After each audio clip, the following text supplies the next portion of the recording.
បើទោះបីជាលើដំណឹងលហៀងថាកីឡាករពេជ្រសម្បត្តិនិងកីឡាករធុនមេញហុងអាចនឹងប៉ះគ្នាឆាប់ផងមុខនេះក៏ពិតមែនប៉ុន្តែបងប្រុសគ្រីពីឡុតដែលជាពិធីករនិងជា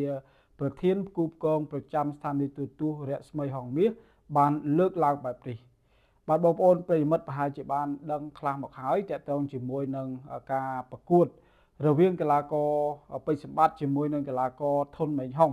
បាទគឺថាមករយៈចុងក្រោយនេះផ្ទុះការចាប់អារម្មណ៍ខ្លាំងមែនទែនបាទដោយសារតែកីឡាករទាំងពីរសិតតែជាកីឡាករលំដាប់ក្នុងប្រភេទគីឡូ60ដូចគ្នាបាទហើយក៏ជាកីឡាករដែលលេងកង់ចេញមករៀមដូចគ្នាបងប្អូនសិតតែកីឡាករល្អដៃដូចគ្នាបាទអញ្ចឹងធ្វើឲ្យបងប្អូនអ្នកគ្រប់គ្រងផ្ទុះការចាប់អារម្មណ៍ខ្លាំងមែនទែនមួយរយៈចុងក្រោយនេះហើយបងប្អូនយល់យ៉ាងណាដែរបាទសម្រាប់បងប្រុសគ្រីពីឡុតបាទគាត់ថាតាំងពីអើយមកបាទគាត់ថាតាំងពីអើយមកមែនតើទៅបើសិនជាគាត់គូនេះណាបាទបើសិនជាខាងស្ថានីយទូរទស្សន៍រស្មីហងមាសជាពិសេសគឺបងប្រុសគ្រីពីឡុតតែម្ដងប្រសិនបើគាត់ផ្ដល់ឱកាសក៏ដូចជាការចាប់គូឲ្យលេងខ្សែក្រវ៉ាត់ឬក៏លេងធំខ្ញុំជឿថាផ្ទុះបាទខ្ញុំជឿថាផ្ទុះប៉ុន្តែបាទបងប្រុសគ្រីពីឡុតក៏បានលើកហើយបាទគាត់ថារវាងកីឡាករធុនមេញហុងនិងកីឡាករពេជ្រសម្បត្តិ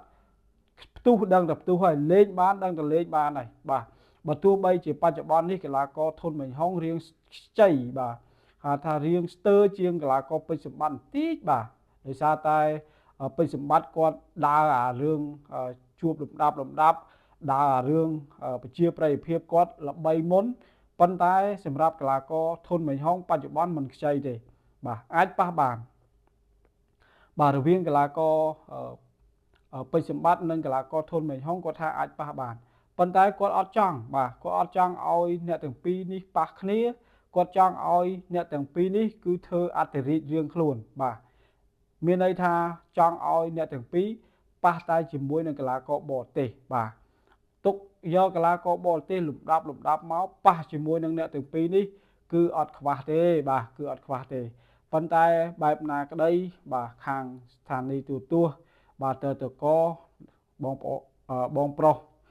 មុលនេះបានលើកឡើងហើយបាទគាត់មានការរៀបចំរួចរាល់ហើយរវាងកីឡាករពេជ្រសម្បត្តិនិងកីឡាករធុនមេញហុងបាទគឺអាចនឹងជួបគ្នាឆាប់នេះហើយបាទហើយមិនដឹងថាលេងប្រព័ន្ធណាទេបាទដឹងថាលេងប្រព័ន្ធណាទេគូនេះបើសិនជាលេងតូចក៏មិនបានដែរបាទបងប្អូនយល់ថាម៉េចដែរបើសិនបើលេងតូចបងប្អូនយល់យ៉ាងម៉េចដែរបងប្អូនបាទព្រោះសិនតែជាកីឡាករលំដាប់ទៅហើយបើសិនជាលេងតូច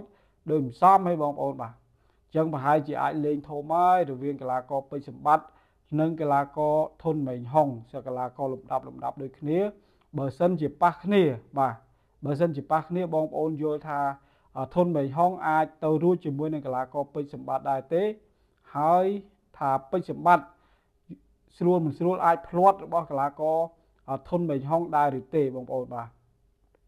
ហើយបងប្អូនក៏អាចចូលរួមជាមតិយោបល់ម្នាក់មួយតាក់ទងជាមួយនឹងការប្រកួតនេះបាទមែនតើទៅសូម្បីតែលោកគ្រូពេជ្រសុផាន់ដែលជាគ្រូបង្វឹកបាទផ្ទាល់របស់កីឡាករពេជ្រសម្បត្តិក៏គាត់បានលើកឡើងដែរបាទគាត់ថាគេថាកីឡាករពេជ្រសម្បត្តិបាទចេះតែមួយច្រកប៉ុន្តែគាត់អាចវាយបានគ្រប់ទម្រង់បាទទាំង kickboxing បាទទាំងគុនខ្មែរបាទនិយាយទៅគាត់អាចវាយបានមកចប់បាទទម្រង់គាត់អាចវាយបានទាំង3ទឹកកង់ចេញមករៀមអំបោះឆៅបាទកង់ធំបាទអញ្ចឹងនិយាយទៅមកកំ plei បងប្អូនបាទគាត់ថានៅសល់តែ2វិញ្ញាសាទៀតទេដែលកីឡាករពេជ្រសម្បត្តិអត់វាយបាទសូម្បីតែ 8 man tournament ក៏គាត់ធ្លាប់វាយដែរ2វិញ្ញាសានោះគឺមានកីឡាគឺមានបាទវិញ្ញាសាសកលហើយនិងវិញ្ញាសា MMAលោកគ្រូពេជ្រសុផាន់ក៏គាត់បានឆ្លងជាយោបល់របស់អ្នកគ្រប់គ្រងដែរបាទគាត់ថាតើចង់ឲ្យកីឡាករពេជ្រសម្បត្តិប្រឡូក MMA ឬក៏សកលដែរឬទេបាទអញ្ចឹងបងប្អូនវិញយល់យ៉ាងណាដែរចង់ឲ្យកីឡាករពេជ្រសម្បត្តិគាត់លេង MMA ឬក៏លេងសកលដែរឬទេខណៈបច្ចុប្បន្ននេះបើខ្ញុំណាបាទជាយោបល់ខ្ញុំហ្មងអត់ចង់ទេបាទកម្លាំងកាយសម្បទាក៏ដូចជាបទពិសោធន៍របស់កីឡាករពេជ្រសម្បត្តិបច្ចុប្បន្ននេះគឺទទួលយកបានហើយបាទទាំងប្រជាប្រិយភាពទាំងអ្វី បាទតាំងចិត្តទាំងកាយសម្បទារបស់គាត់ការតាំងចិត្តវាយរបស់គាត់នៅលើសាយវៀនគឺយើងអាចទទួលយកបានហើយអញ្ចឹងខ្ញុំគិតថាដូចជាមិនចាំបាច់ទៅវាយ MMA ឬក៏វាយសកលទេឲ្យគេកីឡាករដែលជំនាញតាំងពីអើយមកឲ្យគេវាយ MMA ឬក៏វាយសកលអាហ្នឹងក៏ល្អដែរហើយបងប្អូនក៏អាចចូលរួមជាមតិយោបល់ម្នាក់មួយបងប្អូនបាទវីដេអូនេះសូមបញ្ចប់តែប៉ុណ្ណេះអរគុណសូមជម្រាបលា